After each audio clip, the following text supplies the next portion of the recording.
Deadline পার শওকত মোল্লার ছেলের বেআইনি ক্যাফে ভাঙা শুরু করা হলো। বুলডোজার নিয়ে এসে ভাঙা হচ্ছে শওকত মোল্লার ছেলের বেআইনি ক্যাফে অরণ্যের কূলে।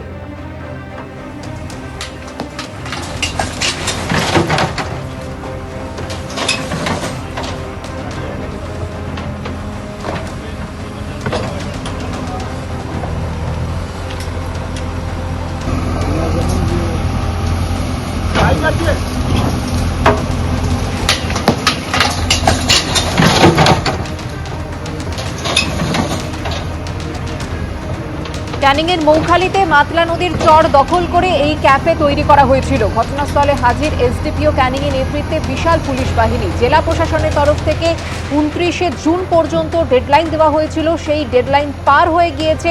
শওকত মোল্লার ছেলের বেআইনি ক্যাফে ভাঙা শুরু হলো।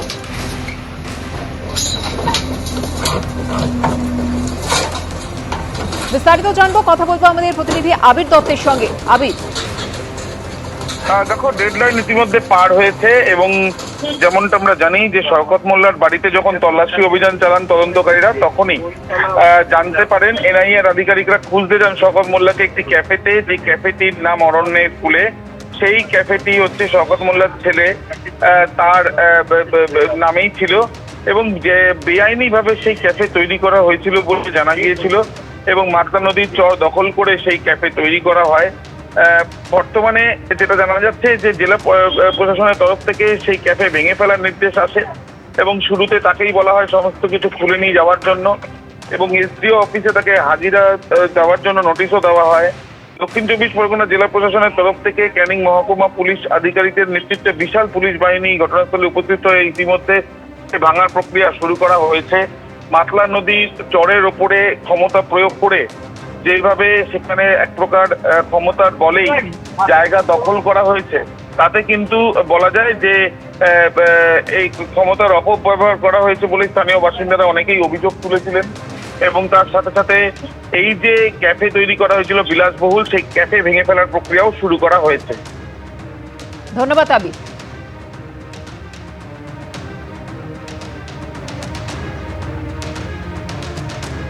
ক্যানিং জুয়ের ভিডিও অভিনন্দন ঘোষ কি জানাচ্ছেন দেখুন। হ্যাঁ, আজকে এটা পুরোটাই ভেঙে ফেলা হবে, আমাদের কাছে সেরকমই নির্দেশ আছে। বুঝছি এই একটা জেসিবি দিয়ে ভাঙা হচ্ছে তো? হ্যাঁ, এটা একটু সময় লাগবে, একটা দিয়ে হয়ে যাবে। ডেডলাইন পার হয়ে গেছে, এটা ইলিগাল কনস্ট্রাকশন ছিল 1 নম্বর খতিয়ানের জমির উপরে। শওকত মোল্লার ছেলের এই ক্যাফের পাশাপাশি তো আরো অবৈধ বেশ কিছু ক্যাফে রয়েছে। সবগুলো নিয়ে হিয়ারিং চলছে, যেরকম হিয়ারিং করে যেরকম এসডিও কোর্ট থেকে যেরকম হিয়ারিং করে যেরকম রায় পাস হবে আমরা সেই মতো অ্যাকশন নেব। অভিষেক বন্দ্যোপাধ্যায় লোকসভা কেন্দ্রের সেবাশ্রয় প্রকল্প নিয়ে নানা অভিযোগ সামনে এসেছে। সম্প্রতি এই প্রকল্প নিয়ে চাঞ্চল্যকর অভিযোগ তুলেছিল বিজেপি। জুন মাসের গোড়ায় ডায়মন্ড হারবারের সরিষায় মাটি খুঁড়ে প্রচুর ওষুধ উদ্ধার হয়। ওষুধ নিয়ে কোটি কোটি টাকার কেলেঙ্কারি হয়েছে বলে অভিযোগ করে বিজেপি। যদিও তৃণমূলের সাফাই, মেয়াদ উত্তীর্ণ হওয়ায় অতিরিক্ত ওষুধ মাটির নিচে পুঁতে দেওয়া হয়। চিকিৎসা নিয়ে ছিনিমিনি, মানুষের বিশ্বাস নিয়ে ছেড়ে খেলা, প্রকল্পের নামে টাকা তছরূপ। অভিষেক বন্দ্যোপাধ্যায় লোকসভা কেন্দ্র ডায়মন্ড হারবারের সেবাশ্রয় প্রকল্প নিয়ে যে গুচ্ছ অভিযোগ সামনে আসছে, তাতে জোরালো হচ্ছে এই প্রশ্নগুলোই। যে ওষুধগুলো থাকতো সেই ওষুধগুলো কিন্তু কোনো প্রথিতযশা কোম্পানির ওষুধ নয়। সেকেন্ড, থার্ড, ফোর্থ ইয়ারের স্টুডেন্ট তারা যেতে বাধ্য হতেন এক প্রকার, কারণ এই থ্রেড কালচারের পরিণতি হিসেবে তাদের যদি না যান তাদের ভয়াবহ বিপদের সম্মুখীন হতে হবে। ভয় ছিল দূরে ট্রান্সফার না করা, আশা ছিল কাছে যদি ট্রান্সফার হতে পারি। তো এই একটা জায়গায় হয়তো আমরা যেতে বাধ্য হতাম, কিন্তু দেখা গেল যে পরিণতিতে আমাদের আখেরে ক্ষতি হয়েছে। ইতিমধ্যে থানায় অভিযোগ দায়ের করেছেন বিজেপি নেতা অভিজিৎ দাস ববি, যেখানে ছত্রে ছত্রে রয়েছে অভিষেক বন্দ্যোপাধ্যায়ের নাম। সরব হয়েছেন সাধারণ মানুষ থেকে চিকিৎসকরা। গত মাসেও এই সেবাশ্রয় প্রকল্প নিয়ে চাঞ্চল্যকর অভিযোগ তুলেছিল বিজেপি। তাদের অভিযোগ ছিল ডায়মন্ড হারবারের সরিষা এলাকার ফাঁকা মাঠ থেকে মাটি খুঁড়ে উদ্ধার হয় প্রচুর ওষুধ। আর্টমুভার দিয়ে মাটি খুঁড়তেই উঠে আসে সেসব। যখন ওখানে আমরা খোদাই চালু করলাম, খোদাই চালু করার পরে দেখা গেল ওখানে শুধু মেডিসিন, যেই মেডিসিনগুলো উঠছে সেই মেডিসিনগুলো ম্যাক্সিমাম কয়েক কোটি টাকা কিমতে। আমার একদম ধারণা, 100% ধারণা ওখানে আরও আর্মস আছে, বম পাওয়া যাবে। এরপর ঘটনাস্থলে আসে ডায়মন্ড হারবার থানার পুলিশ ও ব্লক মেডিকেল আধিকারিকরা। উদ্ধার করা ওষুধের নমুনা সংগ্রহ করেন পুলিশ ও মেডিকেল অফিসাররা। সেখানে দেখা পেয়েছে সেবাশ্রয়ের প্রচুর পরিমাণের ওষুধ, যা এখনো পর্যন্ত তার ডেট 1-2 বছর বাকি আছে। আমি আপনাদের কাছে জানাতে চাই যে ওই ওষুধগুলো সেবাশ্রয়ে ব্যবহার করার জন্য ছিল, কিন্তু ওখানে কি করে গেল? ওই ওষুধগুলো এত দামি, বাচ্চাদের ব্যবহারের ওষুধ বা বাচ্চাদের জীবনদায়ী ওষুধ প্রচুর পরিমাণে, আমি নিজে গিয়ে দেখে অবাক হয়ে গেলাম যে টিএমসি এত বাজে দুর্নীতি করতে পারে যে সাধারণ মানুষের ওষুধ সেটুকু পর্যন্ত কেলেঙ্কারিতে ছাড়লো না। এ নিয়ে মগরাহাট পশ্চিমের তৃণমূল বিধায়ক শামীম মোল্লার সঙ্গে যোগাযোগ করা হলে তিনি বলেন, ওষুধগুলো সেবাশ্রয় 1-এর অতিরিক্ত ওষুধ মেয়াদ উত্তীর্ণ হওয়ায় মাটির নিচে পুঁতে দেওয়া হয়েছিল। এর আগে সাতগাছিয়ার পরাজিত তৃণমূল প্রার্থী সোমাশ্রী বেতাল ও তার স্বামীর ফ্ল্যাট থেকে মিলেছিল বস্তা বস্তা সরকারি ত্রাণের জিনিস, তার মধ্যেও ছিল সেবাশ্রয়ের সরঞ্জাম। সাতগাছিয়া বিধানসভা কেন্দ্রের এবারে তৃণমূল কংগ্রেসের প্রার্থী হয়েছিলেন সোমাশ্রী বেতাল, যার হচ্ছে এখানে একেবারে যে বাসস্থান, সেই সোমাশ্রী বেতালের এইখানে যে ফ্ল্যাটের যে ঘর, সেই ঘর তালাবন্ধ অবস্থা রয়েছে, তিনি নেই। এটা হচ্ছে দোতলার ঘর। সেই দোতলার ঘরে আমরা এসে পৌঁছেছি। এখানেও দেখতে পাচ্ছি প্রচুর চশমা রাখা রয়েছে, যেগুলো হচ্ছে একেবারে লেখা রয়েছে যে অভিষেক বন্দ্যোপাধ্যায়ের নাম, যেটা হচ্ছে সেবাশ্রয়ের জন্য। দেখতে পাচ্ছি সেই সেবাশ্রয় যে চশমা, সেই সমস্ত কিছু চশমা এখানে এরকম পেটি পেটি চশমা, সেই চশমা রাখা রয়েছে। সেবার নামে আদতে কি হয়েছে সেবাশ্রয় শিবিরে, তদন্তে কি তা উঠে আসবে? গৌতম মণ্ডলের রিপোর্ট, এবিপি আনন্দ, দক্ষিণ 24 পরগনা। শুধু রোগীরাই নন, এবার সেবাশ্রয় নিয়ে মুখ খুলতে শুরু করেছেন চিকিৎসকদের একাংশ। তাঁদের গলায় শোনা গিয়েছে অভিযোগের সুর। গতকাল ডক্টরস ডের অনুষ্ঠানে সরব হয়েছেন স্বাস্থ্যমন্ত্রীও। আমার মা গেছিল, আমার স্ত্রীও গেছিল। এরা ওই সেবাশ্রমে যখন আমাদের বাড়ির পাশে, কিন্তু ওনারা যে ধরনের ওষুধপালাগুলো দিয়েছিল সেই ওষুধপালাতে কোনো কাজকর্ম হয়নি। এবার 2-1জনের আরও ক্ষতি হয়েছে। দেখলো, দেখে কোনো ওষুধ দেয়নি, পাওয়ারও চেক করেনি, কিছুই বলেনি, শুধু ফোন নাম্বারটা নিয়ে বলল তুমি বাড়ি যাও, আমরা আমতলা থেকে ডেকে নেব। সেবাশ্রয় প্রকল্পের বিরুদ্ধে ভয়ঙ্কর সব অভিযোগের প্রেক্ষিতে এবার মুখ খুললেন স্বাস্থ্যমন্ত্রী। আমার মনে হতো এর আগের অনেকগুলো জায়গা ওরা ওয়ার্ড বয়ও নিয়ে গেছে, ওয়ার্ড অ্যাসিস্ট্যান্টও নিয়ে গেছে। আয়ুষেরও পড়ুয়া আমার কাছে আছে, যে 3rd ইয়ার হোমিওপ্যাথ, BAMS করছে, BHMS করছে, 3rd ইয়ার, ছবি আছে। এখন সব বেরোচ্ছে, ঝুলি থেকে অনেক কিছু পড়বে। ছোটবেলায় ঠাকুরমার ঝুলি পড়েছিলাম, সেখান থেকে ভালো ভালো জিনিস বেরোতো, আর পিসিমার ঝুলি থেকে একের পরে FIR বেরোবে, চুরি বেরোবে, নতুন চুরি, ইউনিক চুরি, অনন্য চুরি, ডিগ্রি চুরি। ডায়মন্ড হারবার থেকে নন্দীগ্রাম তৃণমূল আমলে ঢাকঢোল পিটিয়ে সেবাশ্রয় ক্যাম্প করেছিলেন অভিষেক বন্দ্যোপাধ্যায়। তা নিয়ে এখন ভুরি ভুরি অভিযোগ উঠছে। ওরা ওষুধ দিয়েছিল মাথা যন্ত্রণার, আরও এখানে বেশি মাথা ঘুরছিল। চোখের হসপিটালে নিয়ে যেতে, চোখে ড্রপ দিতে, তবে চোখটা মাথা যন্ত্রণাটা কমে গেছে। না ওষুধ লিখে দিত, একটা সই করতো না। এমনকি যেসব চিকিৎসকরা সেবাশ্রয় ক্যাম্পে উপস্থিত ছিলেন তাদের গলাতে শোনা গেছে অভিযোগের সুর। একই সঙ্গে একটা অদ্ভুতভাবে সরকারি চিকিৎসার সঙ্গে একটা অদ্ভুতভাবে একটা প্ল্যাটফর্ম চিকিৎসা চলতো, যেটা না ছিল কোনো না ছিল কোনো বিশ্বাসযোগ্যতা, না ছিল কোনো কিছু। ইভেন এটুকু শোনা যাচ্ছে ল্যাব রিপোর্ট যেটা আসতো সেটা নাকি হচ্ছে AI দিয়ে করা হতো, একদম পরিষ্কারভাবে কোনো কিছুই এক্সরে, USG থেকে শুরু করে বিভিন্ন ব্লাডের পরীক্ষা কোনোটাই কিন্তু সঠিক চিকিৎসক দিয়ে করা হতো না। এটা তো পুরোটাই বিপজ্জনক, একটা হচ্ছে মানবাধিকার লঙ্ঘন করা হচ্ছে। আমি গর্হিত কাজ, চিকিৎসার বিরুদ্ধে, ইভেন হচ্ছে মানবাধিকারের বিরুদ্ধে। ক্ষমতায় থাকাকালীন অভিষেক বন্দ্যোপাধ্যায়ের এই সেবাশ্রয় নিয়ে ধন্য ধন্য করতেন তার অনুগামীরা। সেই সেবাশ্রয়ের সেবা নিয়েই অব্যবস্থা থেকে দুর্নীতি নানা অভিযোগ উঠতে শুরু করেছে। ঝিলম করঞ্চাই, পার্থপ্রতিম ঘোষ ও সন্দীপ সরকারের রিপোর্ট, এবিপি আনন্দ। আসছি পরের খবরে। প্রয়াত মুখ্যমন্ত্রী বিধানচন্দ্র রায়ের জন্ম ও প্রয়াণ দিবস উদযাপনের অনুষ্ঠানে নাম না করে প্রাক্তন মুখ্যমন্ত্রী মমতা বন্দ্যোপাধ্যায়কে তীব্র আক্রমণ করলেন মুখ্যমন্ত্রী শুভেন্দু অধিকারী। বললেন, যেখানেই আমি হাত দিচ্ছি সেখানেই ধ্বংসলীলা দেখতে পাচ্ছি। বিজেপি শাসিত রাজ্যগুলির প্রসঙ্গ তুলে তৃণমূল আমলে পশ্চিমবঙ্গে আয়ুষ্মান ভারত চালু না করা নিয়েও ক্ষোভ উগরে দেন মুখ্যমন্ত্রী। স্বামী বিবেকানন্দ বলেছিলেন, মানুষের সেবাই হচ্ছে ঈশ্বরের সেবা। কিন্তু ডায়মন্ড হারবারে সেই মানুষকে সেবা দেওয়ার নামে সেবাশ্রয়ে দুর্নীতি, অনিয়মের ভয়াবহ অভিযোগ উঠেছে। আর এই আবহেই বুধবার প্রয়াত মুখ্যমন্ত্রী বিধানচন্দ্র রায়ের জন্ম ও প্রয়াণ দিবস উদযাপনের অনুষ্ঠানে নাম না করে প্রাক্তন মুখ্যমন্ত্রী মমতা বন্দ্যোপাধ্যায়কে তীব্র আক্রমণ করলেন মুখ্যমন্ত্রী শুভেন্দু অধিকারী। যেখানেই আমি হাত দিচ্ছি সেখানেই ধ্বংসলীলা দেখতে পাচ্ছি। 1 জুলাই প্রাক্তন মুখ্যমন্ত্রী বিধানচন্দ্র রায়ের জন্মদিন ও মৃত্যুদিন। তিনি ছিলেন বাংলার রূপকার। ভারতরত্ন বিধানচন্দ্র রায় টানা 14 বছর মুখ্যমন্ত্রী ছিলেন। এই দিনটিকেই ডক্টরস ডে হিসেবে পালন করা হয়। বুধবার তাকে স্মরণ করেই আরেক প্রাক্তন মুখ্যমন্ত্রী জ্যোতি বসুর বক্তব্যের প্রসঙ্গ তুলে তৃণমূল আমলকে তুলোধনা করেন মুখ্যমন্ত্রী শুভেন্দু অধিকারী। প্রয়াত প্রাক্তন মুখ্যমন্ত্রী জ্যোতিবাবু দায়িত্ব নেওয়ার পরে বলেছিলেন, যেখানেই আমি শুরু করতে যাচ্ছি সেখানে ডাক্তার বিধানচন্দ্র রায় শুরু করে দিয়ে গেছিলেন। আর আজকের মুখ্যমন্ত্রী অকপটে বলতে পারে, যেখানেই আমি হাত দিচ্ছি সেখানেই ধ্বংসলীলা দেখতে পাচ্ছি। এই দুটো ভিন্ন মতের মধ্য দিয়েই আমাকে এগোতে হবে এবং এই জায়গা থেকে বের করে আনতে হবে। মমতা বন্দ্যোপাধ্যায় যে কাজ করে গেছেন, বিপুল মানুষের উপকার, পরিকাঠামো থেকে শুরু করে সামাজিক সুরক্ষা স্কিম, লক্ষ্মীর ভাণ্ডার যত মানুষ পেতেন, আজকে কিন্তু অন্নপূর্ণা যোজনায় অনেক অনেক অনেক কমে গেছেন। ফলে মমতা বন্দ্যোপাধ্যায় বিপুল উন্নয়নের কাজ করে গিয়েছেন, সেটা সময়ের সঙ্গে আরো বেশি করে প্রমাণিত হবে। তৃণমূল ক্ষমতা থাকাকালীন গত 15 বছর স্বাস্থ্য দপ্তরের দায়িত্ব নিজের হাতেই রেখেছিলেন মমতা বন্দ্যোপাধ্যায়। খোদ তৎকালীন মুখ্যমন্ত্রীর হাতে থাকা দপ্তরের এই বেহাল পরিস্থিতি নিয়ে ক্ষোভ উগরে দেন শুভেন্দু অধিকারী।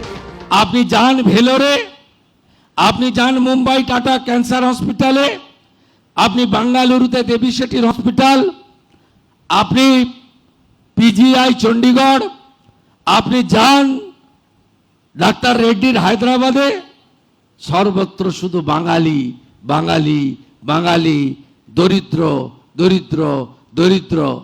কেন এই রাজ্যে চিকিৎসা দেওয়া যায় না? এত হস্তক্ষেপ, এত দমন পীড়ন, এত আমরা ওরা,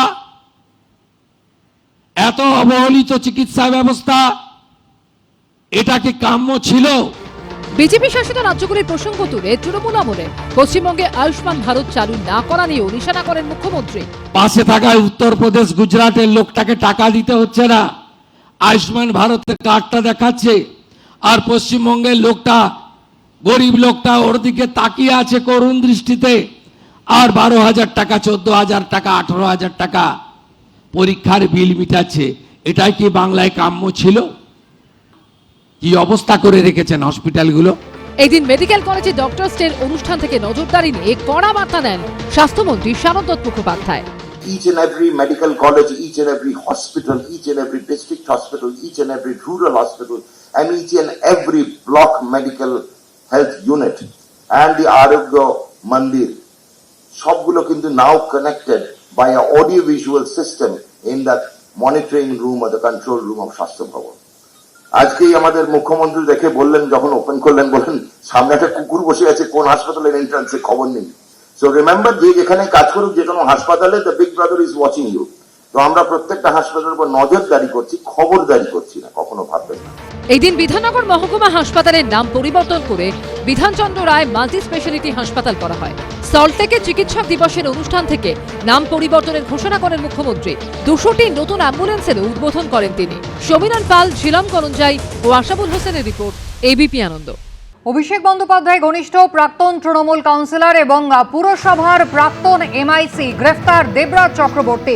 গতকালই তাকে গ্রেফতার করে বেঙ্গল এসটিএফ। পুরুলিয়া ঝাড়খণ্ড সীমান্ত দিয়ে পালানোর সময় তাকে গ্রেফতার করা হয়। কথা বলবো, আমাদের প্রতিনিধি সুকান্ত মুখোপাধ্যায় রয়েছেন আমাদের সঙ্গে সরাসরি। সুকান্ত, ইতিমধ্যেই মেডিকেল টেস্ট হয়ে গিয়েছে বলে জানা যাচ্ছে, কি কি অভিযোগ রয়েছে দেবরাজ চক্রবর্তীর বিরুদ্ধে? দেখো, 7:30 কিছু পরে দেবরাজ চক্রবর্তী তাকে এই বাগবেড়ি থানা থেকে বের করে নিয়ে যাওয়া হয় একদমই পাশে দেশবন্ধু স্বাস্থ্য কেন্দ্রে। সেখানে তার মেডিকেল পরীক্ষা হয় যেমন নিয়ম রয়েছে, এবং তারপরে তাকে থানাতে ঢুকিয়ে দেওয়া হয়। কিন্তু এই গোটা পর্বে তাকে একাধিকবার প্রশ্ন করা হয়েছিল যে তার বিরুদ্ধে যে অভিযোগ রয়েছে সেই অভিযোগের পরিপ্রেক্ষিতে তার কি বলার আছে। তিনি কিন্তু কোনো প্রশ্নের উত্তর দেননি, মাথা নিচু করে তিনি থানার ভেতরে ঢুকে যান। একটার কিছু পরে তাকে ফের আদালতের উদ্দেশ্যে এখান থেকে বার করা হবে, বারাসাত আদালতে তাকে তোলা হবে, এবং সেখানে পুলিশ সূত্রে যেটা জানা যাচ্ছে যে 14 দিনের পূর্ণ হেফাজতের মেয়াদি কিন্তু চাওয়া হবে। মূলত যেটা তার বিরুদ্ধে অভিযোগ, কেষ্টপুরের একজন বাসিন্দা অভিজিৎ সাহা প্রমোটার, তিনি যে অভিযোগ করেছিলেন যে 24 নম্বর ওয়ার্ডে, যা রাজারহাট গোপালপুর মধ্যে পড়ে, সেই 24 নম্বর ওয়ার্ডে একটি প্রমোটিং তিনি করছিলেন এবং সেই সময় তার কাছ থেকে 30 লক্ষ টাকা চাওয়া হয়। এবং শুধুমাত্র দেবরাজ চক্রবর্তী নয়, তার একজন ঘনিষ্ঠ মনীষ মুখোপাধ্যায়, তিনিও কিন্তু 5 লক্ষ টাকা চান এবং তিনি এই বিষয়ে এর আগেও থানাতে এসেছিলেন অভিযোগ দায়ের করতে, এবং কিন্তু পুলিশের তরফে যেটা অভিযোগ যে সেই অভিযোগ দায়ের করা হয়নি এবং এরপরে তাকে মারধর করা হয়, তার উপর লাগাতার চাপ আসতে থাকে। পরবর্তী সময় তিনি 30 লক্ষ টাকা দেবরাজ চক্রবর্তীকে দেন এবং তার 5 লক্ষ টাকা তার যে ক্লোজ রয়েছেন অ্যাসোসিয়েট মনীষ মুখোপাধ্যায়কে দেন। কিন্তু অভিযোগ হচ্ছে এরপরও তার কাছ থেকে বারবার টাকা চাওয়া হয়।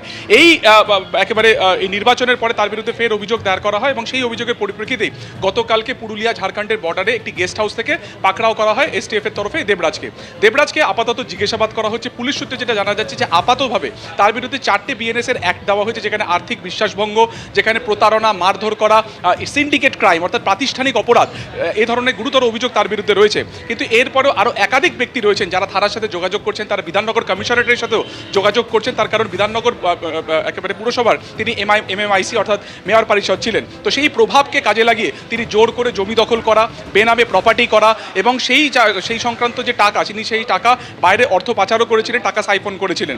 এবং একজন সাংসদ, একজন বিধায়ক হিসেবে তার স্ত্রীর যে সম্পত্তি এবং তিনিও যেহেতু মেয়র পরিষদ ছিলেন, তার যে বেতন, সেই বেতন বা বিধায়ক হিসেবে যে সম্পত্তি যে বেতন, তার থেকে অনেক বেশি টাকার প্রপার্টি তাদের কাছে ছিল।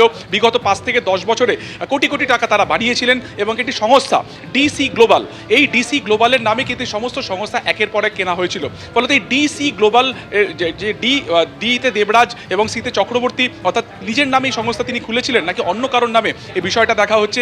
এবং এই সংস্থাও কার্যত কিন্তু ভুইফোড়, তার কারণে এই অফিসের এই যে সংস্থা, তার কোনো অফিস কিন্তু কার্যত খাতায় কলমে নেই।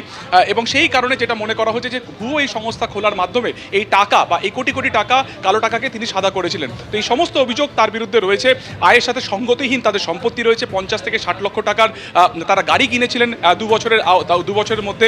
ফলত এই টাকা কোথা থেকে তারা এসেছে, তার এই টাকার উৎপত্তি বা উৎসস্থল কোথায় ছিল, গোটা বিষয়টি খতিয়ে দেখা হচ্ছে। এবং যেটা তোমাকে বললাম যে আপাতত অভিজিৎ সাহা নামে সেই প্রমোটারের যে অভিযোগ, সেই অভিযোগের ভিত্তিতেই দেবরাজকে গ্রেপ্তার করা হয়েছে এবং তার সাথে এই অর্গানাইজড ক্রাইমে কারা কারা যুক্ত ছিলেন, সেই টাকা কোথায় কোথায় পৌঁছে যেত, সবটাই খতিয়ে দেখছেন তদন্তকারীরা। এবং এই মুহূর্তে বাগুইআটি থানাতে তাকে জিজ্ঞাসাবাদ করা হচ্ছে এবং আর কিছুক্ষণের মধ্যে বারাসাত আদালতে তোলা হবে এবং নিজেদের হেফাজতে চেয়েই কিন্তু আবেদন জানাবেন তদন্তকারীরা। একেবারেই ধন্যবাদ সুকান্ত। ইতিমধ্যেই কিন্তু থানায় মেডিকেল টেস্টের পরে দেবরাজ চক্রবর্তীকে নিয়ে আসা হয়েছে, তাকে জিজ্ঞাসাবাদ প্রক্রিয়া চলছে, আজই তাকে বারাসাত আদালতে তোলা হবে। একের পর এক অভিযোগ রয়েছে দেবরাজ চক্রবর্তীর বিরুদ্ধে। আপনাদের মনে থাকবে যে বিধানসভায় যে নির্বাচনের সময় যে নির্বাচনী হলফনামা দিয়েছিলেন অদিতি মুন্সি, তা নিয়েও কিন্তু প্রশ্ন তুলেছিল তৎকালীন বিরোধী দল বিজেপি। এবং এরপরে অদিতি মুন্সি, দেবরাজ চক্রবর্তী দুজনকেই দেখা যায় তারা আগাম জামিন নিতে গিয়েছিলেন আদালতে।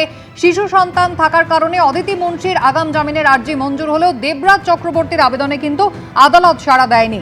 তোলাবাজি থেকে হুমকি থেকে জোর করে জমি দখল, একাধিক অভিযোগ রয়েছে বিধাননগর পুরসভার এই প্রাক্তন এমআইসির বিরুদ্ধে। ডিসি গ্লোবাল নামে একটি কোম্পানি তিনি তৈরি করেছিলেন, যা একেবারে ভুইফোড় সংস্থা বলে দাবি করা হচ্ছে। এবিপি আনন্দ, এগিয়ে থাকে, এগিয়ে রাখে।